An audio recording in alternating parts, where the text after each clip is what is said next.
Welcome to Lakshmi food. સ્વાગત છે તમારું મારી યુટ્યુબ ચેનલમાં. તો ચાલો, આપણે બજારમાંથી લાવીને પનીર ખાતા હોઈએ છીએ. ઘણી વખત આપણને પણ ખ્યાલ નથી હોતો કે એની અંદર ભેળસેળ આવતી હોય છે, અને આપણે બાળકોને ખવડાવવું હોય તો ઘણી વખત આપણે વિચાર કરતા હોઈએ છીએ. તો બાળકોને પણ ખવડાવી શકાય, અને તમે જો ડાયટિંગ કે એવું કરતા હોય તો એમાં પણ ખાવાની મજા આવે એવું સરસ મજાનું હોમમેડ પનીર આપણે આજે બનાવીને તૈયાર કરવાના છીએ. તો સરસ મજાનું એકદમ ચોખ્ખું પનીર બનાવવા માટે અહીંયા મેં 1 લીટર ફૂલ ફેટ મિલ્ક લીધેલું છે. ફૂલ ફેટ મિલ્ક આમ તો એટલું બધું નથી આવતું, પણ આપણે મલાઈ ઉતાર્યા વગરનું જે દૂધ હોય એને આપણે ફૂલ ફેટ મિલ્ક કહેતા હોઈએ છીએ. તો અમૂલ ગોલ્ડ આવે, ગોલ્ડ મેં 1 લીટર દૂધ લીધેલું છે. હવે આ દૂધને આપણે ગરમ કરવા માટે મૂકી દેવાનું છે, અને પનીર બનાવવાનું છે. એટલે દૂધને ફાળવા માટે મેં અહીંયા 2 લીંબુનો રસ લીધેલો છે. 2 મીડિયમ સાઇઝના લીંબુને નીચોવી અને રસ કાઢ્યો છે. અને આપણે એની અંદર ડાયરેક્ટ આખો રસ નહીં નાખવાનો, એમાં થોડુંક પાણી મિક્સ કરીને જ નાખવાનું. એ વસ્તુનું ખાસ ધ્યાન રાખવાનું છે. તો મેં એની અંદર લીંબુના રસની અંદર થોડુંક પાણી એડ કરી દીધેલું છે. હવે ફૂલ ગેસની ફ્લેમ ઉપર આપણે દૂધને ગરમ કરવા માટે મૂકી દેવાનું છે, અને સતત એને આવી રીતે ચલાવતા જઈને આપણે દૂધ સરસ ઉકાળી લેવાનું છે. દૂધને આપણે એકદમ ઉકાળી લેવાનું છે, એ વસ્તુનું ખાસ ધ્યાન રાખવાનું છે. અને જો તમે આ મારી દરેક ટ્રીકને ફોલો કરશો તો તમારું પણ પનીર એકદમ સરસ બનીને તૈયાર થવાનું છે, અને બજાર કરતાં ક્વોન્ટિટી પણ આપણને સારી મળશે, અને એકદમ સસ્તા ભાવમાં આપણું પનીર બનીને તૈયાર થઈ જાય છે. તો દૂધ ઓલમોસ્ટ ઘણું બધું આપણું ઉકળવા લાગ્યું છે, તમે જોઈ શકો છો. 6 થી 7 મિનિટ ફૂલ ગેસની ફ્લેમ ઉપર આપણે દૂધને ઉકાળીએ તો સરસ આપણું દૂધ ઉકળી જાય છે. જો તમે મારી ચેનલમાં નવા હોય અને હજી સુધી જો મારા ચેનલને સબસ્ક્રાઈબ ના કરી હોય તો ફટાફટ સબસ્ક્રાઈબ કરી દેજો, અને બાજુમાં રહેલા બેલ આઇકોનને પ્રેસ કરી દેજો, જેથી કરીને આવનાર તમામ નવી રેસીપીના વિડીયો ફટાફટ તમારી સુધી પહોંચી જાય. અને જો તમને મારા વિડીયો પસંદ આવે તો વિડીયોને લાઈક કરજો, અને તમારા ગ્રુપમાં ચોક્કસથી શેર કરજો. તો દૂધના આવી રીતે આપણે ઉભરા લાવવાના છે. 3 થી 4 ઉભરા સરસ આવી જાય ત્યાં સુધી આપણે દૂધને ઉકાળી લેવાનું છે. ઓમ આપણે પનીર બનાવવું એકદમ ઇઝી છે, પણ થોડીક ટ્રીક અને ટિપ્સને આપણે ફોલો કરશું તો આપણું પનીર સરસ બનીને તૈયાર થવાનું છે.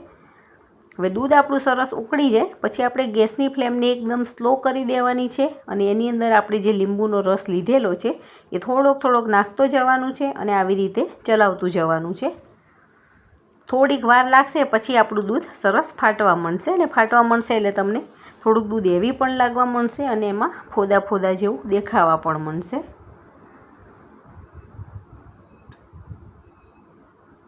અને એકદમ દૂધ ઉકળી ગયો પછી તમે ગેસની ફ્લેમને બંધ પણ કરી શકો છો. હવે આવી રીતે ફોદા લાગવા માંડે પછી આપણે ગેસની ફ્લેમને બંધ કરી દેવાની છે, અને થોડીક વાર આવી રીતે ચલાવતા જઈ અને આપણે આ પ્રોસેસ કરવાની છે. તો તમે જોઈ શકો છો આપણું દૂધ સરસ ફાટી ગયું છે, અને સાઈડોમાંથી આવી રીતે લેતું જવાનું છે જેથી કરીને ચોંટી ના જાય. અને ધીમે ધીમે આમાંથી પાણી અને પનીરનો ભાગ અલગથી છૂટો પડતો જશે. તો તમે જોઈ શકો છો આપણું પનીર અલગથી આવી રીતે થઈ ગયેલું છે. હવે એને નિતારવા માટે આપણે એક નીચે બાઉલ લીધેલો છે, એની ઉપર કાણાવાળો એક બાઉલ રાખી લેવાનો છે, અને એની ઉપર આવું પતલું કપડું હોય વ્હાઈટ કે આવું ગમે એ કલરનું, બને ત્યાં સુધી વ્હાઈટ લાઇટ કલર ઉપર લેવાનું છે. તો મેં આવું ક્રીમ કલરનું કપડું લઈ લીધેલું છે. હવે એની અંદર આપણે જે આમાં દૂધમાં પાણી જે અલગથી નીકળી ગયું છે એ નિતારી લેવાનું છે. તો તમે જોઈ શકો છો ઉપરથી આપણો પનીરનો ભાગ રહેશે, અને પાણી બધું સરસ નીચે ઉતરી જશે. બધું જ પાણી એમાં ઉતરી ગયું છે. હવે આપણે આની અંદર લીંબુનો રસ નાખ્યો છે એટલે આપણું પનીર ખાટું ના બને, એટલા માટે ચોખ્ખા પાણીથી આપણે આ પનીરને ધોઈ લેવાનું છે. તો આવી રીતે ચમચા વડે આમ ચલાવતા જઈશું, અને ઉપરથી થોડુંક પાણી નાખતા જવાનું છે. તો પનીર આપણું એકદમ સાફ થઈ જશે, અને ખટાશનો ભાગ એમાં જરાય નહીં રહે, અને આપણું પનીર પણ એકદમ વ્હાઈટ બનશે.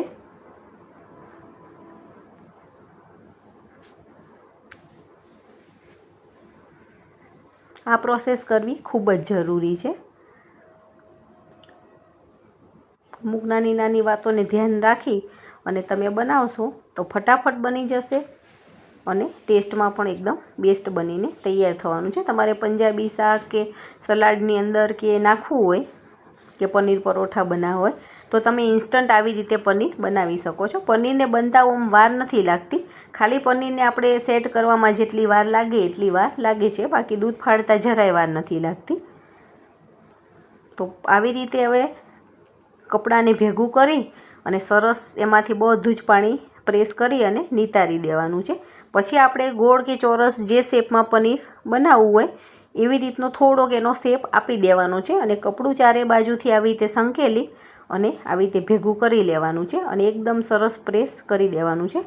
જો તમારી પાસે ફ્લાઇટ એકદમ પ્લેટ હોય એની ઉપર રાખીને તમે એનો ચોરસ શેપ પણ આપી શકો છો, પણ મેં આ કાણાવાળા બાઉલની અંદર જ રાખી અને એની ઉપર વજન રાખી દઉં છું, જેથી કરીને આપણું અંદર પાણી રહેલું છે ફટાફટ નીતરી જાય.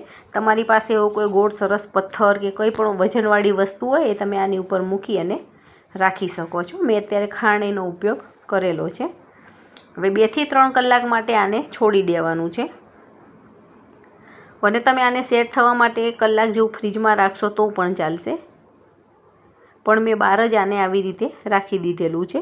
તો તમે જોઈ શકો છો 3-1 કલાક પછી આપણું પનીર સરસ સેટ થઈ ગયું છે અને એની અંદર રહેલો પાણીનો ટોટલી ભાગ નીતરી ગયો છે. તો તમે જોઈ શકો છો એકદમ સરસ પનીર આપણું બનીને તૈયાર થઈ ગયું છે. એકદમ સરસ સોફ્ટ અને એકદમ વ્હાઈટ પણ બનેલું છે અને આના પીસ પણ સરસ થશે. હું પીસ પાડીને પણ તમને બતાવવાની છું. તો છે ને એકદમ સરસ, બનાવવાનું એકદમ સહેલું છે ને, તો તમે પણ આવી રીતે બનાવો અને કમેન્ટ કરીને મને કહેજો કે તમારું પનીર કેવું બને છે.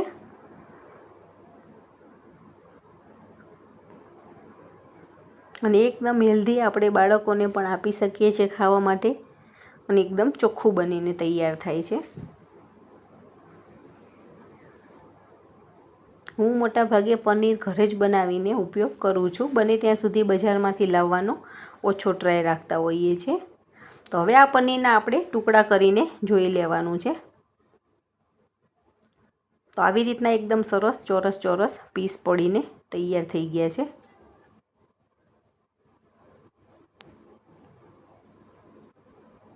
આપણે કટિંગ કરીને પણ આવી રીતે ચેક કરી લેવાનું છે.